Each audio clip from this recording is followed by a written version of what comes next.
일산 분당에 건설된 1기 신도시가 30년이 지나고 있고 향후 재건축 기간을 감안하면 40년 이상 될 것으로 보여 이번에 국토교통부에서 정비 기본 방침과 특별법 제정을 위한 용역을 착수했다고 합니다. 일산 분당 1기 신도시의 향후 재건축 방향이 될 정비 기본 방향에 대해서 알아봅니다. 그 신도시 정비 기본 방침은 크게 봐서 5가지입니다. 첫 번째 디지털 전환, 두 번째 탄소 중립, 세 번째 N분 도시, 네 번째 미래 모빌리티, 다섯 번째 압축 도시입니다.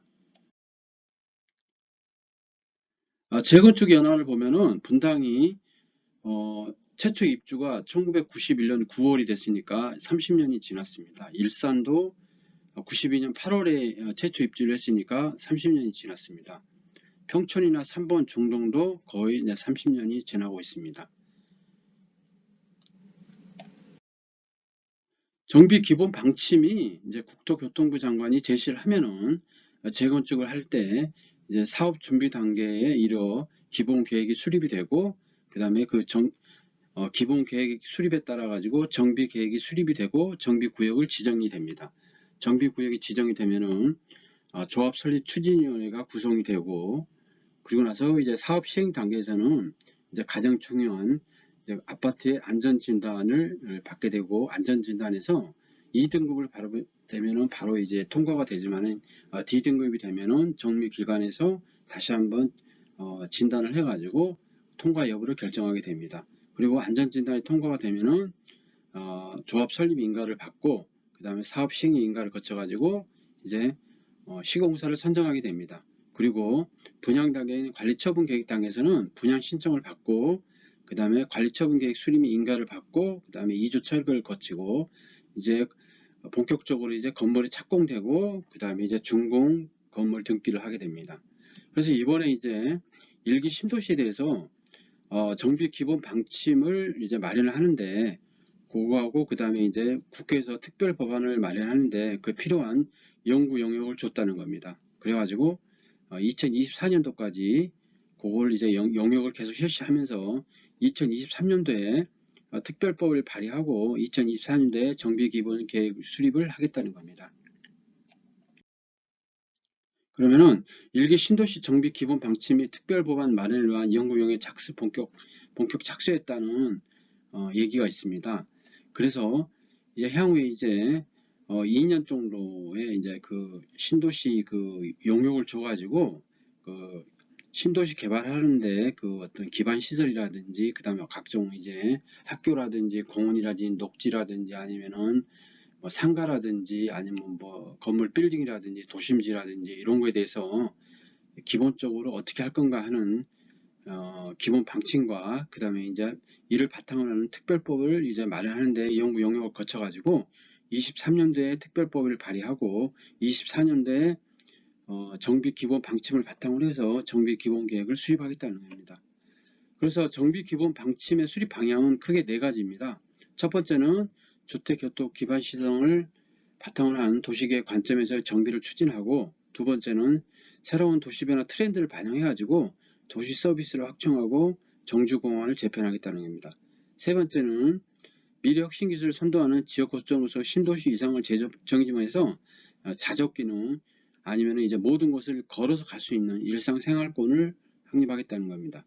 그리고 정부 지자체 중심이 함께 만들어가는 노후 도시 정비 모험사를 제시하겠다는 정비 기본 방침이 크게 보면 4가지를 제시하고 있습니다. 정비 필요성으로서는 뭐 다른 건 없고 주거 환경 개선이 필요하고 또 주택가 설비가 노후화가 됐다는 겁니다. 왜냐하면 30년이 됐기 때문에 그리고 도시 자족 기능이 부족한 상황이기 때문에 배드타운에서 벗어나겠다는 겁니다. 그리고 이제 체계적이고 광역적인 정비를 하겠다는 겁니다. 그래서 정비 기본 방침은 디지털 전환, 탄소 중립, N분 도시, 미래 모빌리티, 압축 도시 이렇게 해서 5가지로 나누는데 이런 메가 트렌드를 분석해서 정비 기본 방침을 설정하겠다는 겁니다. 이거는 이제 향후에는 이제 그 어떤 특별 법안이라든지 정비 기본 방침을 바탕으로 해가지고 2024년도까지 완료하겠다는 겁니다. 그러면은 정비 기본 방침을 보겠습니다. 이거는 이제 신도시 개발하는데 가장 중요한 거죠. 왜냐하면 그 일산시장이나 아니면은 성남시장 아니면 경기도지사가 정비 기본 계획을 작성을 하는데 그에 지침이 되는 게 정비 기본 방침입니다. 그래서 5가지를 보는데 디지털 전환, 탄소 중립, N분 도시, 그 다음에 미래 모빌리티, 압축 도시인데 요거를 다시 한번 알아보겠습니다.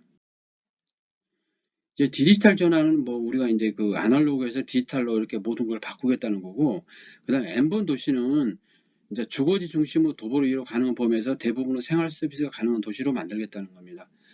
그래서 최근 이제 서울시에서 2040 그 도시계획을 작성하고 있는데 아마 연말쯤에는 완료될 것 같은데 거기서 얘기하는 보행 일상권과 비슷한 개념으로 보면 될 것 같습니다. 그래서 걸어서 주거, 일자리, 여가를 할 수 있는 그런 도시를 개발하겠다는 겁니다.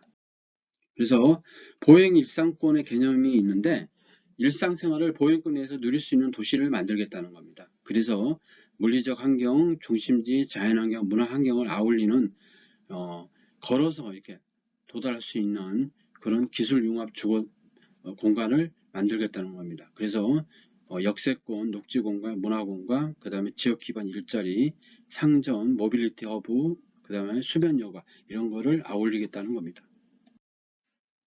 그래서 2040에서 그 서울시에서 얘기하는 이제 보행 일상권의 조성 효과에서는 이제 균형 발전이 실현되고 또 시민의 삶이 향상될 수 있고 지역 간 불균형 해소를 통해 가지고 이제 생활 환경을 높이겠다는 겁니다. 그래서 나의 생활 반경 안에 손쉽게 업무, 쇼핑, 여가 등 다양한 도시 기능을 이용하겠다는 겁니다. 그러려면 도시 개발을 잘 해야겠죠. 적재적소에. 두 번째 이제 UAM을 보겠습니다. UAM은 도시 항공교통으로서 이제 그러니까 도심의 항공기를 이제 뭐냐면은 그 도입하겠다는 겁니다. 그래가지고 우리나라도 2025년 실용을 목표로 현재 법 제도 정비를 하고 있고 그다음에 실증 시범 단계를 단계적으로 추진하고 있습니다. 그 다음에 메스란 말이 있습니다. 메스 또는 마스라고 하는데 마스란 기차, 버스, 대중교통을 비롯한 택시, 공유 차량 등 다양한 모빌리티 서비스를 하나로 통합하는 것을 말합니다.